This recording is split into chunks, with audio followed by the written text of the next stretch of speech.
Okay, scene size up, apply PPE. Hey, are you okay? I've determined that the patient is conscious and alert, and I'm going to now check for a C-spine injury, which has been ruled out. At which time I can move the patient to the sideline and obtain a history. What's your name? Catherine Fazzari. Do you know where you are? Yes. What's the date? March 30th, 2020. Okay. Sorry. Have you had any past concussions? No. And do you know where you are? Yes. Okay.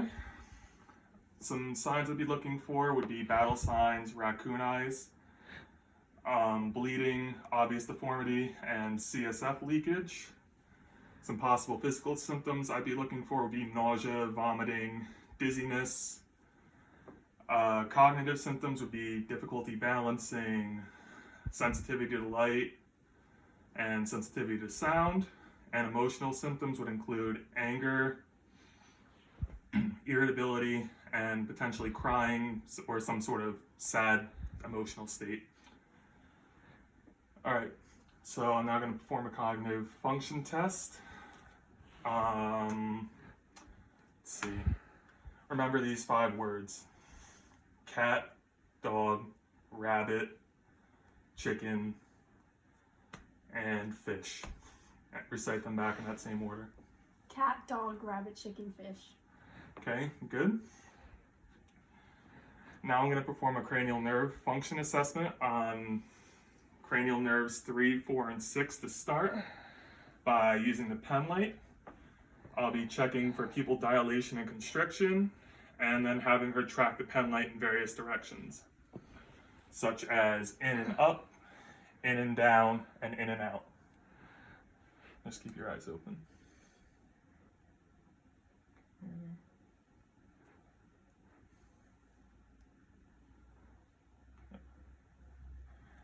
All right, now I'm going to need you to track the light.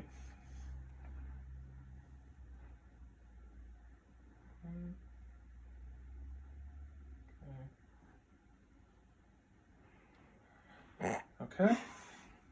And then I'm also going to do a test on cranial nerve 12. Just stick out your tongue for me. All right. Perfect. All right, I'm going to need you to stand up now. Put both your hands on your hips. Stand on one foot, whatever foot you choose. Close your eyes and tilt your head back. And try to hold this for as long as you can. Okay. You can sit back down. Alright, so now what I need you to do is to hold a hand out in front of you.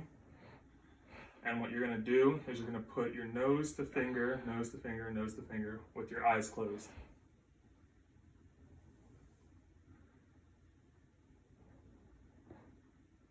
Okay, good. And then lastly, what I would do is I would assess a heart rate. Can you open your phone for me just so I have a timer?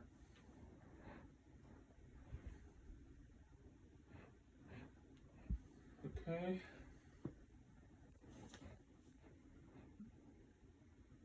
Just stopwatch.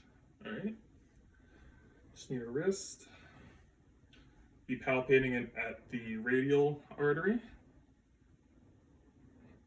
Holding for 30 seconds and then multiplying the number that I get by 2.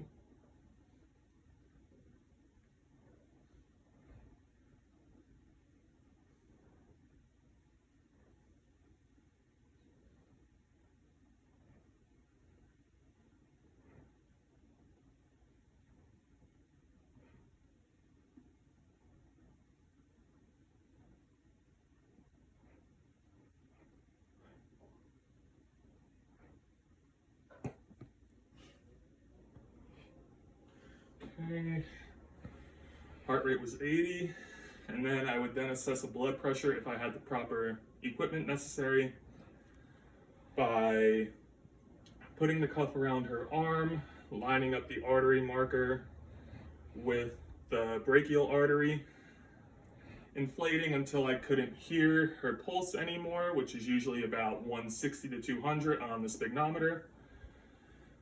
And then releasing the air and listening for the sounds of cord 12. That's it.